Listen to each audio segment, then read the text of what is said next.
12월은 성탄의 계절입니다. 그래서 기독교 절기로 보면 성탄절을 앞에 두고 약 4주 동안 대강절이라는 절기를 지키게 됩니다. 주님께서 다시 오실 날을 대망한다. 그래서 대강절 혹은 대림절이라고 말합니다. 너무나도 세속화된 우리의 마음의 신앙과 믿음을 다시 한번 점검하고, 그리고 우리 속에 있는 세속적인 때를 털어내는, 세속적인 먼지들을 털어내는 그러한 시간이 바로 대강절이라고 말씀드릴 수 있습니다.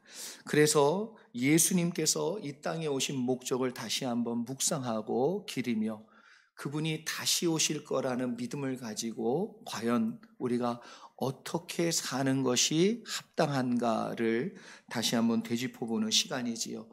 베드로후서 말씀은 로마의 박해 시대를 보내고 있는 초대교회 성도들에게 이러한 박해와 어려움이 있지만 반드시 끝이 있고, 그리고 주님께서 돌아오셔서 이 모든 것을 심판할 날이 있기 때문에 믿으라는 거예요. 인내하라는 것입니다. 그리고 환난과 시험이 있지만 믿음으로 이겨 승리하라는 메시지를 담고 있습니다. 그래서 다시 오실 주님을 고대하며 믿고 인내하는 자들에게 반드시 상이 있다라는 약속의 메시지가 베드로 후서 가운데 있습니다. 우리도 앞으로 주님께서 언제 오실지는 모르지만 우리가 너무 세상에 취해 살거나 세상에 묶여 살거나 관계로 인하여서 우리의 마음속에 드는 어려움에, 그 고통에 너무나 묶여서 앞으로 나아가지 못하고 주님의 것을 바라보지 못하는 그런 어리석은 자들이 이 가운데는 한 분도 없으시기를 주의 이름으로 축복합니다. 그래서 우리가 연말에 마음이 들뜰 수 있어요. 세상의 풍속에 빠질 수 있어요. 어떠한 내용에 우리의 마음이 묶일 수도 있어요. 그런데 그 모든 걸 훌훌 털어버리고 다시 한번 주님이 다시 오실 것을 기대하며 믿음으로 승리하시는 여러분 되기를 소망합니다.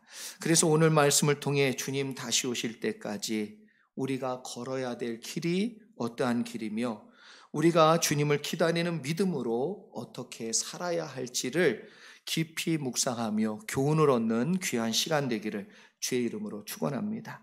먼저 8절과 9절 말씀 함께 보겠습니다. 제가 한번 읽어드리지요. 사랑하는 자들아, 주께서는 하루가 천년 같고 천년이 하루 같다는 이 한 가지를 잊지 말라. 주의 약속은 어떤 이들이 더디다고 생각하는 것 같이 더딘 것이 아니라 오직 주께서는 너희를 대하여 오래 참으사 아무도 멸망하지 아니하고 다 회개하기에 이르기를 원하시느니라. 사도 베드로는요, 고난과 어려움 가운데 있는 초대교회 성도들에게 매우 사랑스러운 표현을 합니다. 뭐라고 말하냐면 사랑하는 자들아, 사랑하는 자들아. 왠지 점점 응답이 더디어지고 멀어지고 시간은 지나가고 하나님께서 자신들의 기도를 외면하시는 것처럼 느껴지는 순간, 그래서 주님이 분명히 오신다고 약속했는데 그 약속이 점점점 마음속에 불신이 들고, 정말 주님이 오시는 게 맞나? 정말 주님이 왜 우리의 이 어려움을 외면하시고 계시나? 이런 질문이, 이런 의심이 계속해서 찾아오는 순간들을 지금 초대교회는 보내고 있습니다. 하나님이 우리를 버리신 것이 아닌가? 하나님이 나를 사랑하지 않으시는 것이 아닌가? 하나님께서 왜 우리를 외면하실까? 그래서 왜 이렇게 하실까? 자꾸만 불신의 꼬리가 또 꼬리를 물면 그 불신이요, 우리를 사로잡습니다. 의심이 또 의심의 꼬리를 물면 또 그 의심이 우리의 마음을 완전히 사로잡아서 우리의 마음 가운데 불안함을 일으키게 된다는 것이지요. 그래서 결국 고아처럼 버려진 느낌 가운데 완전히 묶이게 될 수밖에 없습니다. 하나님을 향한 마음과 또 믿음마저도 없어져 버리고 사라진 것처럼 돼버릴 때가 있습니다. 그런 성도들에게 사도 베드로는요, 뭐라고 얘기하냐면 사랑하는 자들아. 하나님께서 여러분을 사랑하는 줄 믿습니다. 여러분 의심하지 말기를 바라요. 더디다 해서 하나님이 여러분을 사랑하시지 않는 게 아니에요. 더디다 해서 하나님이 여러분의 기도를 안 들으시는 게 아니에요. 더디지만 하나님은 반드시 듣고 계시고 여러분을 변함없이 사랑하시는 줄 믿습니다. 그 증거가 십자가예요. 십자가로 여러분에게 얼마나 사랑하는지 똑똑히 분명히 보여주신 줄 믿습니다. 그래서 사도 베드로는요, 이어서 이렇게 말씀합니다. 주께는 하루가 1000년 같고 1000년이 하루 같다는 것을 잊지 말라. 주님께는 하루가 1000년 같고 1000년이 하루 같다는 걸 잊지 말라. 이 말씀이 무슨 말씀이고 무슨 뜻입니까? 어떻게 주님은 하루가 1000년 같고 1000년이 하루 같습니까? 여러 신학자들의 해석이 있지만 그냥 제 해석을 말씀드리면 하나님의 시간표와 사람의 시간표는 다르다는 거예요. 하나님의 때와 사람의 때는 다르다는 거예요. 하나님이 가지고 계신 시간 개념과 내가 가지고 있는 시간 개념은 다르다는 것을 분명히 우리에게 말해주고 있습니다. 이걸 잊지 말라는 거예요. 우리의 생각과 경험으로 판단할 땐 지금이 때라고 생각해요. 혹은 지금이 때가 아니라고 생각해요. 그러나 하나님은 내가 때가 아니라고 생각할 때 지금이 때라고 말씀할 때가 있고, 내가 때라고 얘기할 때 지금은 아니니까 기다리라고 말씀하실 때가 있어요.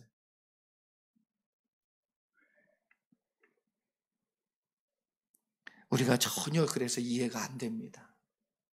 왜 지금이 때가 아니지? 왜 지금이 때지? 난 준비가 안 돼 있는데. 그런데 그대로 했을 때 나중에 지나고 보면요, 주님의 때가 맞았음을 우리가 깨닫게 됩니다. 주님의 때가 옳았음을, 주님의 생각과 주님의 판단이 옳으셨음을 우리가 깨달을 때가 얼마나 많은지 모릅니다.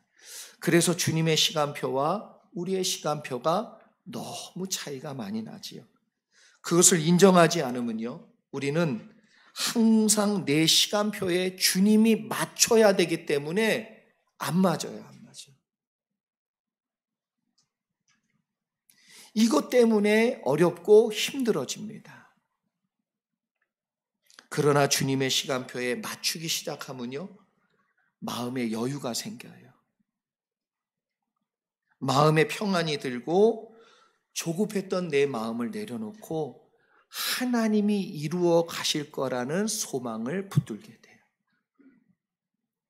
여러분, 아무리 급해도 벼를 심고 농부가 열흘 뒤에는 이게 자라겠지, 한 달 뒤에는 거두어 드리겠지, 그렇게 생각하는 농부가 없어요. 심고 가을까지 부지런히 가꾸고 부지런히 물대고 부지런히 노력합니다. 그러나 농부가 그 시간에 조급해하지 않는 이유는 딱 하나예요. 자연이라는 그 시간표에 농부의 마음과 농부의 생각의 시간표를 맞추었기 때문에 전혀 문제가 없다는 거예요. 우리도 이와 같이 우리 자신의 시간이 아닌 하나님의 시간과 때에 맞출 줄 아는 저와 여러분 되기를 소망합니다. 아무리 급해도 하나님은요, 하나님의 시간대로 역사하시는 분이세요. 하나님의 때에, 그러나 또한 반드시 이루시는 하나님이신 줄 믿습니다. 그래서 사도 베드로는 9절에 주님의 약속을 다시금 확인시켜 주는데, 절대로 주님의 약속은 없어지지 않는다, 주님의 약속은 반드시 이루어진다라고 말씀하고 있습니다. 다만 내가 원하는 시간에 되지 않을 뿐이지 하나님께서는 분명히 이루실 거라는 걸 믿으라는 거예요. 그래서 남들이 더디다고 생각하는 것 때문에 나까지 조급해져서 낙심하고 실망하지 말라는 것을 우리에게 분명히 말씀해 주고 있습니다. 우리가 힘들어하는 것은 다른 것 때문에 그렇지 않아요. 늦어지기 때문에 그래요. 내 시간에 맞추어지지 않기 때문에 그래요. 그러나 여러분 이제 주님을 온전히 바라보시고 주님의 때에 이루실 것을 믿고 여러분 인내하며 승리하실 수 있기를 주의 이름으로 축원합니다. 시편 42편 5절에 보니까 이렇게 말씀하지요. 내 영혼아 내가 어찌하여 낙심하며 어찌하여 내 속에서 불안해하는가. 너는 하나님께 소망을 두라. 그가 나타나 도우심으로 말미암아 내가 여전히 찬송하리로다. 여러분 주님이 나타나지 않으시는 것이 아니에요. 반드시 나타나세요.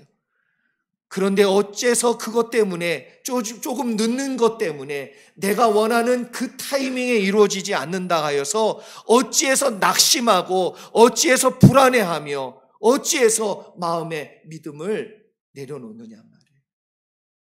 뭐라 그럽니까? 너는 하나님께 소망을 두라. 왜요? 반드시 그 하나님은 하나님의 때에 이루실 하나님이기 때문에 여러분 그 하나님께 소망을 두는 여러분에게 그가 나타나 도우심으로 말미암아 내가 여전히 변함없이 지금도 계속해서 찬송할 줄 믿습니다. 우리가 이러한 은혜를 얻기를 소망하는데 믿음의 조상 아브라함은요 75세에 하나님께 부름을 받아요. 그리고 어떠한 약속을 받냐 하면 바다의 모래같이 하늘의 별같이 수많은 백성들의 조상이 될 거라는 약속을 받아요. 그런데 25년이 지난 뒤에 100세가 되어서야 처음 씨앗인 이삭을 받아요. 25년이나 기다렸어요. 그리고 무려 400년이 지나서야 하나님이 약속하신 대로 모래알같이 하늘의 별만큼 수많은 이스라엘 백성으로 하나님께서 약속을 이루셨어요. 노아는 나이가 600세에 홍수로 하나님의 약속 그대로 심판을 경험하게 됩니다. 근데 언제 부름받았어요? 480세에 부름받았어요. 한 번도 들어보고 한 번도 본 적이 없는 비가 내린다는 말씀에 어디다가 산에다가 바다도 아니고 강도 아니고 산에다가 무려 120년 동안 방주를 지었어요. 무엇 때문에? 하나님의 그 약속과 말씀 때문에 기다렸어요. 그리고 하나님의 약속이 120년 뒤에 이루어졌습니다. 사랑하는 성도 여러분, 하나님께 소망을 두시고 인내하시기를 바랍니다. 주님의 약속이 어떤 사람들에게 더디다 생각이 들 때가 있어요. 그러나 주님은 반드시 그 약속을 이루시는 하나님이심을 믿습니다. 약속의 말씀을 붙잡고 믿음으로 승리하시는 여러분에게 여러분의 삶 속에 여러분의 눈으로 하나님의 응답을 꼭 경험하시기를 주의 이름으로 축원합니다. 계속해서 10절과 11절 말씀 함께 보겠습니다. 같이 한번 읽지요. 시작. 그러나 주의 날이 도둑같이 오리니 그날에는 하늘이 큰 소리로 떠나가고 물질이 뜨거운 불에 풀어지고 땅과 그 중에 있는 모든 일이 드러나리로다. 이 모든 것이 이렇게 풀어지리니 너희가 어떠한 사람이 되어야 마땅하냐? 거룩한 행실과 경건함으로. 아멘. 우리가 알아야 될 분명한 사실은 주님의 날이 반드시 있다. 주님이 오셔서 반드시 심판하실 날이 있다입니다. 우리 인생의 마지막 순간은 여러분 분명히 찾아옵니다. 누구도 피해갈 수 없어요. 반드시 찾아옵니다. 올해 우리 이정희 집사님 돌아가셨어요. 어떤 분이 그런 얘기합니다. 그렇게 빨리 가실 줄 몰랐대요. 누구도 예외가 없어요. 성경은 분명히 하나님의 시간이 언제 이루어지냐면 도적같이 임한다 이렇게 얘기합니다. 내가 전혀 생각지도 못한 시간에 우리의 종말은 찾아올 수 있다는 거예요. 도둑같이 임한다는 것은 우리가 평소 준비하지 않으면 반드시 당면하게 되고 당할 수밖에 없을 거라는 것을 예고하고 있습니다. 도둑은 예고 없이 찾아옵니다. 미리 준비하지 않으면 반드시 당합니다. 그런데 도둑같이 와서 모든 것이 풀어진다고 말씀하고 있습니다. 주님이 다시 오실 그날은 모든 것이 풀어지고 모든 것이 드러날 거라고 분명히 말씀해 주고 있습니다. 여러분 10절과 11절에 나오는 헬라어 리오라는 단어는 풀어주다, 묶인 것을 놓아주다라는 그러한 의미를 담고 있는 단어입니다. 그래서 리오라는 이 말 속에는 자유케 하다라는 뜻을 지니고 있습니다. 반드시 묶여있는 모든 것을 풀 거고, 그리고 억울했던 마음, 속상했던 마음속에 한이라고 얘기할 수 있는 그런 뭉쳐있는 모든 것에서부터 자유케 해주는 날이 반드시 있을 거라고 이야기하고 있습니다. 주님께서 다시 오실 날 이루어질 일을 얘기하고 있지만, 그런데 한 가지 더 중요한 것은 뭐냐 하면 우리 안에 예수님께서 찾아오시는 순간, 우리 안에 예수 그리스도께서 은혜를 베풀어 주시는 순간, 이 리오, 그래서 진리가 너희 안에서 너희를 자유케 하리라 할 때 그 말과 똑같은 표현으로 쓰여지고 있다는 것입니다. 주님이 우리 속에서 말씀으로 자유케 해 주실 줄 믿습니다. 어떤 분이 교회를 다니면서요, 정말 말씀이 내 안에서 역사하는군요, 이렇게 깨달았다는 거예요. 빨리 깨달으면 좋아요. 이런 건 너무 이거 늦게 깨달으면 힘들어요. 교회 다녀도 소용이 없는 거예요. 하나님의 말씀이 정말 좌우의 날선검과 같이 예리해서 내 마음에 역사하시는군요. 여러분, 이런 은혜를 누리실 수 있기를 바랍니다. 이분이요, 그래서 말씀을 알았어요. 이분 간증을 들어보니까 교회를 오랫동안 다녔더라고요. 그런데 이분이 교회를 다니는 분인데도 불구하고 늘 마음속에 뭐가 있냐면 두려움이 있는 거예요. 두려움이. 마치 큰 병이라도 걸리면 내가 모든 걸 내려놓고 떠나가야 되지 않을까. 은행 속에 있는 내 돈 누가 가지 못해. 이거 어떻게 되는 거 아닌가.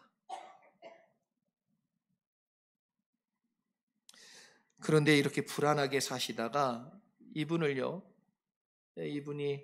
그 원인 모를 아픔이 막 시작됐어요.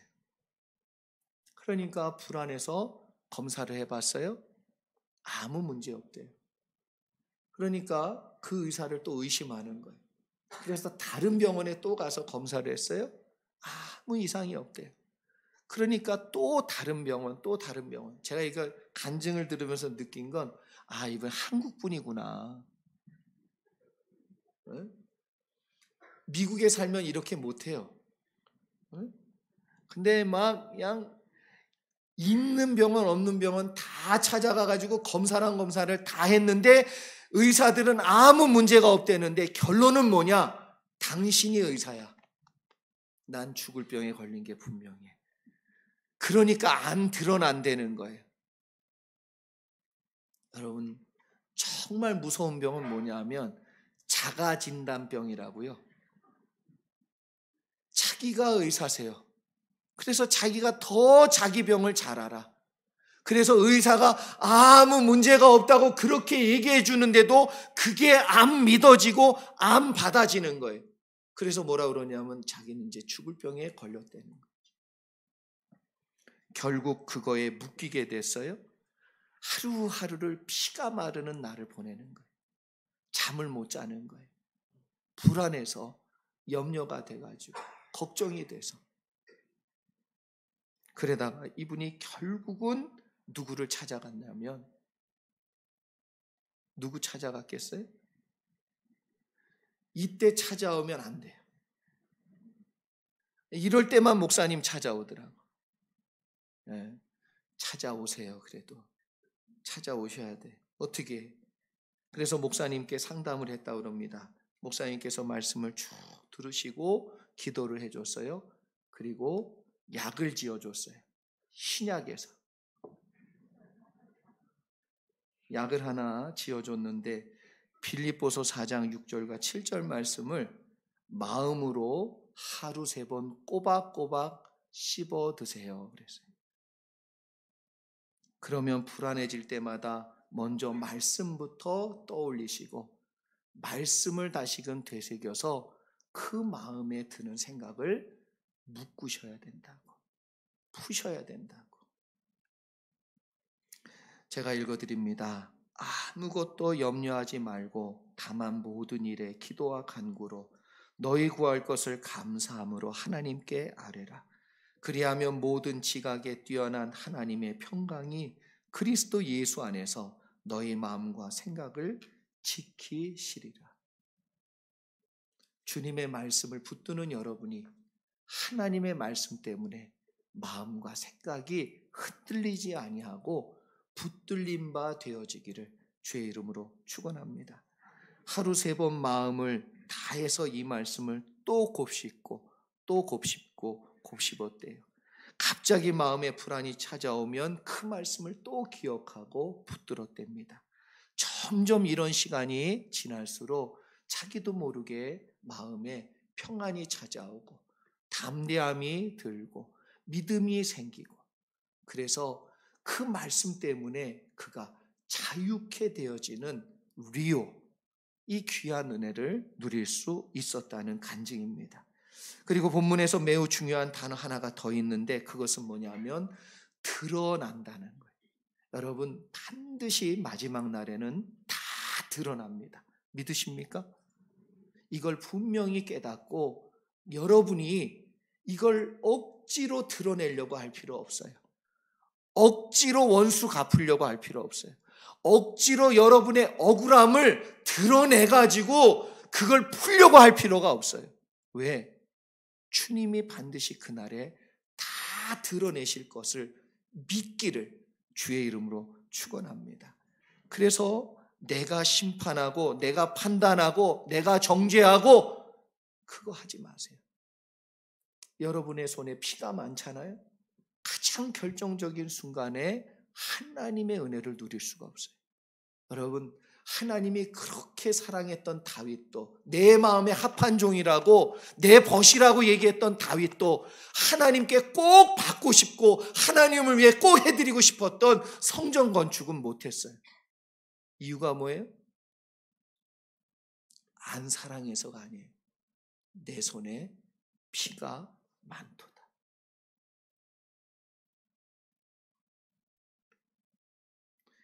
우리가 생각할 때 하나님께서 눈에 보이지 않는다고 안 계시는 게 아니에요. 지금 때를 기다리고 있어요. 모든 사람이 회개하고 돌아올 때를 기다리고 있는 거예요.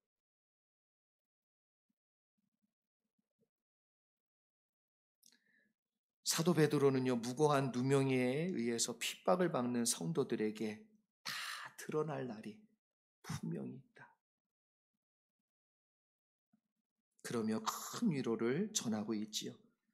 억울한 사람도 그날엔 그 억울함이 풀어질 줄 믿습니다.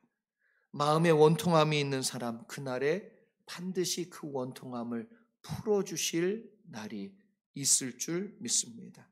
하나님께서 여러분의 눈물을 닦아주시는 그날을 기대하며 믿음으로 끝까지 이기실 수 있기를 주의 이름으로 축원합니다. 다니엘서 2장 22절과 23절에 보면 다니엘이 느부갓네살 왕의 꿈을 해석하기 위해서 기도합니다. 하나님께 기도하는데 그 꿈을 이루실 하나님께서 그 꿈에 대한 내용을 밝히 말씀해 주세요. 그것으로 인해서 다니엘이 하나님을 찬송하는 그러한 말씀인데 제가 한번 읽어드리지요. 그는 깊고 은밀한 일을 나타내시고 어두운 데 있는 것을 아시며 또 빛이 그와 함께 있도다. 나의 조상들의 하나님이여 주께서 이제 내게 지혜와 능력을 주시고 우리가 주께 구한 것을 내게 알게 하셨사오니 내가 주께 감사하고 주를 찬양하나이다. 곧 주께서 왕의 그 일을 내게 보이셨나이다 하니라. 여러분, 왕이 자던 중에 꿈으로 본 거예요. 아무에게도 얘기하지 않은 거예요. 누구도 몰라요. 내 생각 내가 얘기하지 않는데 누가 알 수 있겠어요? 내가 꿈으로 본 나만이 아는 거예요. 나만이 아는 거. 내 머릿속에 있는 거예요. 그런데 그 은밀한 것까지도 하나님은 다 보시고 알았기 때문에 그 내용에 대한 걸 분명히 밝혀서 다니엘에게 이야기해 줬어요. 우리 하나님이 그런 하나님이에요. 내가 꿈꾼 것까지도 내 마음에 품고 있는 마음 하나도, 판단 하나도 다 이미 보시고 들으신 바 되신 하나님이시라는 거예요. 그래서 본문에서 사도 베드로는요, 이런 하나님을 우리가 생각할 때 어떻게 해야 될지 그 말씀을 우리에게 전해줍니다. 뭐라 그럽니까? 너희가 어떤 사람이 되어야 마땅하냐. 이런 하나님을 우리가 알고 있다면, 이런 하나님이라는 걸 우리가 분명히 안다면 하나님이 그 은밀한 것까지 다 밝혀내시고 드러내신 하나님이라면 우리가 어떻게 살아야 되냐. 인생은 질문이고 대답입니다. 질문이 없으면 대답할 수가 없습니다. 주님은 반드시 우리에게 마지막 날 물으실 겁니다. 어떻게 살았냐고. 저 개인적으로는 하나님 앞에 정말 착하고 충성된 종아, 잘하였도다, 이 대답 듣는 목사로 살기를 원해요. 그래서 저 자신에게 이렇게 묻습니다. 최 목사, 너는 어떤 목사가 되어야 마땅하냐? 여러분에게 묻습니다. 집사님, 권사님, 장로님, 안수집사님, 그리스도인으로서 우리는 어떻게 살아야 마땅합니까? 이 질문이 있는 사람은 그 대답을 준비할 줄 믿습니다. 그리고 그 대답을 준비하신 분들은 주님 앞에 섰을 때 대답할 말이 예비되어져 있기에 도적같이 임하는 날이 아니라 주님께 칭찬 듣는 날로 주님 앞에 서시는 여러분 모두가 될 줄로 믿습니다. 너는 어떤 그리스도인으로 살았느냐? 이 질문 우리가 꼭 잘 대답할 수 있기를 소망합니다. 사도 베드로는 11절 말미에 거룩한 행실과 경건으로 라고 말하면서 여러분 12절과 13절 말씀을 이어가고 있습니다. 제가 한번 읽어드리지요. 거룩한 행실과 경건으로 하나님의 날이 임하기를 바라보고 간절히 사모하라. 그날의 하늘이 불에 타서 풀어지고 물질이 뜨거운 불에 녹아지려니와 우리는 그의 약속대로 의가 있는 곳인 새 하늘과 새 땅을 바라보도다. 여러분, 우리가 이 질문을 준비하는 이유가 뭐예요? 우리는 언젠가 반드시 주님 앞에 서고 주님의 질문을 받을 것이고 새 하늘과 새 땅에 들어갈 자들이기 때문에 우리는 이 질문을 준비해야 돼요. 그런데 어떻게 준비하라고요? 거룩한 행실과 경건으로 하나님의 날이 임하기를 간절히 사모하며 바라보려는 거예요. 여러분, 이 말씀은요, 어떻게 살아야 마땅하냐라는 그 질문의 답이에요. 경건한 행실과 거룩한 행실과 경건으로. 여기서 말하는 이 거룩이라는 말은 헬라어로 하기오스라는 단어를 썼습니다. 이 하기오스는요, 순결하다라는 뜻인데 이 말의 뜻은 뭐냐면 도덕적으로 결함을 찾을 수가 없다. 흠을 찾을 수가 없다. 순결하다, 깨끗하다, 그런 의미를 담고 있습니다. 그런데 이 말의 어원은 어디에서 나왔냐면 하고스라는 말에서 나온 말이에요. 이 하고스라는 말은 어떤 말이냐면 두려워하다라는 말이에요.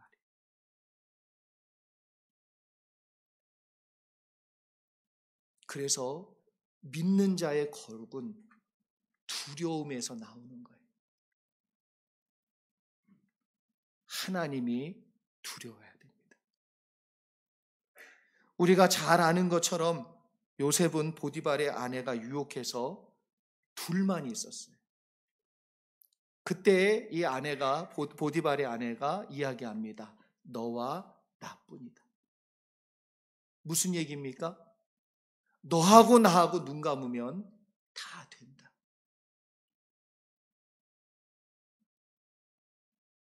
그런데 육신의 눈으로 보이는 두 사람 말고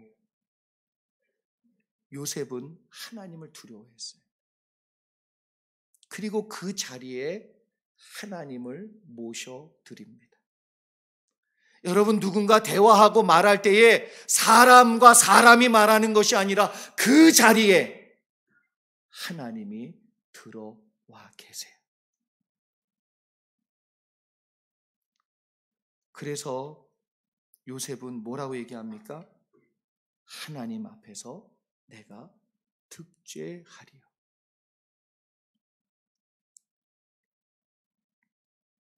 거룩은 하나님을 두려워하는 것으로부터 시작이 되는 거예요. 그리고 하나님을 두려워하는 사람은 반드시 거룩하게 됩니다. 또한 경건이라는 말로 쓰고 있는 이 헬라어 유세베이아라는 이 말은 유라는 접두어와 세베이아라는 말이 합쳐진 합성어예요. 그런데 이 유라는 말은 충분하다는 의미를 담고 있는 잘이라는 뜻이고, 세베이아라는 이 말은 섬기다라는, 봉사하다라는 뜻을 가지고 있습니다. 그러면 경건이란 무엇이냐 하면 우리가 생각하는 저 사람 참 경건해, 그 경건하고 얼마나 차이가 많은지 몰라요. 참된 경건은 뭐예요? 고아와 과부를 돌보는 거예요. 왜 돌보는 거예요? 하나님이 보시고 계시기 때문에 두려워서 돌보는 거예요. 여러분, 진정한 경건은 뭐냐면 하나님을 잘 섬기는 거예요. 그리고 이웃을 잘 섬기는 거예요. 그 사람에게 붙여지는 수식어가 저 사람은 경건한 사람이야, 이 말이에요. 그래서 우리가 얘기하는 알고 있는 경건과 너무나 달라요.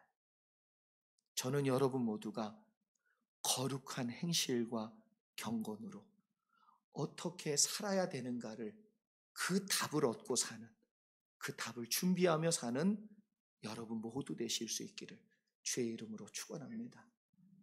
그래서 우리가 하나님을 잘 섬기고 이웃을 잘 섬기는 것, 그게 경건이에요. 교회가 건강한 교회가 되고 행복한 교회가 된다?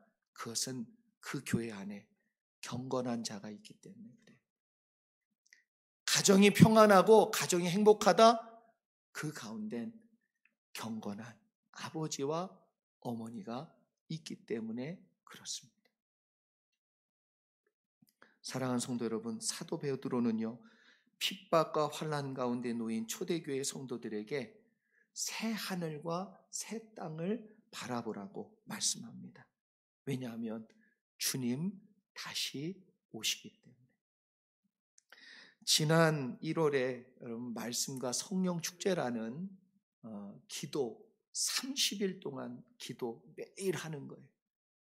이걸 왜 하냐면 한시도 깨어 있을 수 없더냐. 그래서 적어도 그리스도인으로서 세상을 믿음으로 싸워 승리하려면 1시간 기도할 수 있는 훈련은 여러분에게 해드리는 것이 제가 해야 될 의무라고 생각해서 했어요. 그때 24분이 했어요. 저는 1월 달에 처음 하는 거였어요. 매일 말씀을 만들었어요. 그것도 어느 주간엔 3편을 만들었어요. 새벽에 하지요, 오전에 하지요, 오후에 하지요. 별로 놀라지도 않아요. 저는 그때 목이 기억나세요? 완전히 쉬어가지고 목이 나오지도 않았어요. 그러면서 제 생각이 뭐예요? 12월 달이 또 오면 어떡하나. 걱정했어요. 솔직히 걱정했어요. 12월 달이 오면 또 1월에 이제 또 완전히 제 모든 걸 다 쏟아내야 되는 30일 말씀과 성령 축제를 여러분하고 같이 해야 됩니다. 하나님이 기뻐하니까 저는 또 해요. 그런데 그날이 왔네. 12월이 왔어요. 오면 어떻게 하나 걱정했던 그날이, 멀다고 생각했던 12월이 벌써 왔어요. 주님의 날도 꼭 옵니다. 다시 오실 주님을 생각하며 여러분, 하나님의 약속을 두려운 마음으로 품고 어떻게 살아야 마땅할까를 항상 질문하며 준비하실 수 있기를 바라고 소망합니다. 제가 마무리하고 싶은 내용이 얼마 전에 읽었던 책 속에 있어서 여러분에게 소개해드리고 마무리합니다. 제리 화이트가 쓴 그리스도의 주재권이라는 책에 나오는 내용인데 여러분에게 잠깐 읽어드립니다.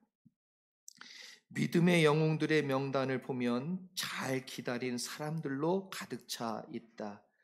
다윗 왕은 사울을 피해 아둘람 굴에서 기다렸다. 모세는 이스라엘 백성을 애굽에서 이끌어내기에 앞서 광야에서 40년을 기다렸으며 다시 40년을 광야에서 방황하면서 보냈다. 욥은 소중히 여기던 모든 것을 잃어버리고도 하나님을 기다렸다. 엘리사벳과 사가랴는 노년이 될 때까지 기다리고 난 후에야 특별한 아이인 세례 요한을 낳았다. 사도 바울은 감옥에서 석방되기를 기다리면서 편지를 썼는데 그것이 오늘날 신약 성경의 일부를 이루게 되었다. 하나님의 역사, 세상 죄를 대속할 예수 그리스도를 보내시기 위해 때가 찰 때까지 기다렸다. 이처럼 우리가 하나님의 주재권에 얼마나 굴복하며 사는지는 기다림이라는 도가니에서 시험된다. 하나님은 우리가 운명적인 관점을 가지고 체념 상태로 기다리거나 초조해하거나 염려하는 것을 원하시지 않으신다. 기다림을 통해 하나님이 모든 일에 있어서 주인 되시고 주님이시요 그 모든 것의 시간 조절에 있어서도 주인 되시고 주님이심을 고백하기를 간절히 원하신다.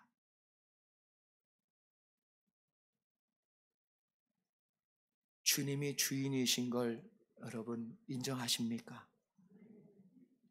이 대강절 다시 오실 우리 주인을 기다리는 착한 종들로 여러분 모두가 세워지기를 축복합니다.